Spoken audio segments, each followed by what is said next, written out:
ఈరోజు రాష్ట్ర మాజీ ముఖ్యమంత్రి వర్యులు వైఎస్ఆర్ కాంగ్రెస్ పార్టీ అధినేత వైఎస్ జగన్మోహన్ రెడ్డి గారి ఆదేశాల మేరకు ఏదైతే కూటమి ప్రభుత్వం అధికారంలోకి వచ్చిన నాటి నుంచి కలియుగ ప్రత్యక్ష దైవం అయినటువంటి తిరుమలేశుని చుట్టూ ఎన్ని రాజకీయాలు చేస్తా ఉన్నారు అనే దాని గురించి గతంలో కూడా చెప్పడం జరిగింది.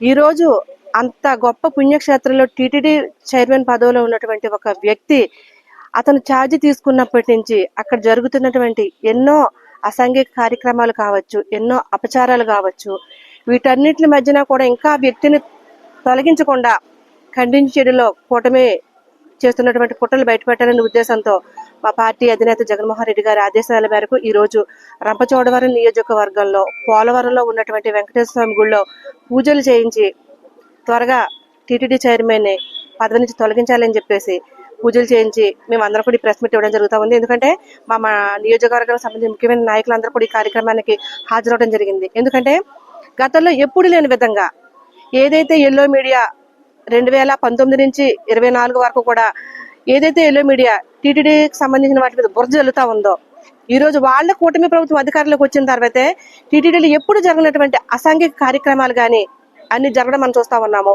కనీసం దర్శనానికి వచ్చినటువంటి భక్తులకి కనీస వసతులు కల్పించకుండా, వారి భద్రతకు అవసరమైనటువంటి ఏర్పాట్లు చేయకుండా ఏ రకంగా అయితే 16 మంది చావుకు కారణమయ్యారో, గతంలో ఎప్పుడు లేని విధంగా టీటీడీలోని ఒక హోటల్ రూమ్స్ లో నుంచి ఒక బాబు పైనుంచి కింద పడిపోయి చనిపోవడం కానివ్వండి, అన్యమతానికి సంబంధించిన వాళ్ళు గుడిలోకి వెళ్ళడాలు కానివ్వండి, లేకపోతే గుడిలో ఇష్టానుసారంగా రీల్స్ చేసుకోవడం కానివ్వండి, లేదంటే మాంసాహారాలన్నీ కూడా గుడి మీదకి తీసుకువెళ్ళడం కానివ్వండి, ఇంత సెక్యూరిటీని దాటుకొని ఇటువంటి ఎన్నో అసాంఘిక కార్యక్రమాలు జరుగుతూ ఉన్నాయి.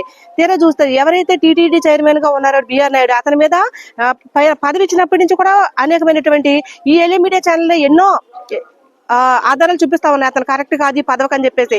దాన్ని నిజం చేస్తే ఈ రోజు అతను మాట్లాడుతున్నటువంటి మాటలు కానివ్వండి, అతను ప్రవర్తిస్తున్నటువంటి విధానం కానివ్వండి, ఈ రోజు రాష్ట్ర ప్రజలందరూ కూడా చూసి తిరుమల ప్రతిష్టని ఎంత దిగజారుస్తున్నారని చెప్పేసి మండిపడ్డప్పుడు కూడా అతని పదవి నుంచి తొలగించకుండా ఇంకా కొనసాగించడంలో ఈ చంద్రబాబు నాయుడు గారి ఉద్దేశం ఏంటనేది కూడా ప్రజలు గ్రహించాల్సిన అవసరం ఏదైతే ఉంది. ఎందుకంటే ఒక హిందూ, ఒక క్రిస్టియన్ ఎప్పుడు కూడా ఆయన మతగంధమైనటువంటి బైబిల్ని ఏ రోజు తప్పుగా మాట్లాడు. అలాగే ఒక ముస్లిం ఎవరైతే ఉంటారో వాళ్ళ మతగంధమైనటువంటి ఖురాన్ని కూడా ఎవరు తక్కువ చేసి మాట్లాడరు. మరి సనాతన ధర్మం హిందువుని అని చెప్పుకునేటటువంటి బిఆర్ నాయుడు ఈ మన భగవద్గీత గురించి ఎంత చులకనగా ఎంత తక్కువగా మాట్లాడారో కూడా హిందువులు గ్రహించాలి. వీళ్ళు సనాతన ధర్మం పేరు ముసుగేసుకొని టీటీడీలో చేస్తున్నటువంటి అరాచకాలు.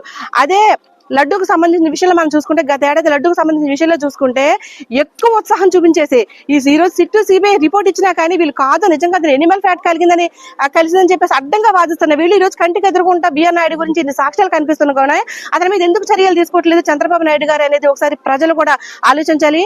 వెంటనే ఎవరైతే బిఆర్ నాయుడు ఉన్నారో అతను ఈ పదవికి అనర్హుడు, టీటీడీ భద్రతను గాలికి వదిలేసి సొంత కార్యకలాపాల్లో ఉన్నటువంటి, అలాగే దేవుని గురించి తక్కువ చేసి మాట్లాడుతున్నటువంటి ఈ వ్యక్తి ఈ పదవికి అనర్హుడు. కాబట్టి ఇతను వెంటనే పదవి నుంచి తొలగించాలని చెప్పేసి కూడా వైఎస్ఆర్ పార్టీ తరఫు నుంచి మేమంతా కూడా డిమాండ్ చేస్తా ఉన్నాం. దానికోసం ఈ రోజు ఇక్కడ పూజలు చేస్తా ఉన్నాం.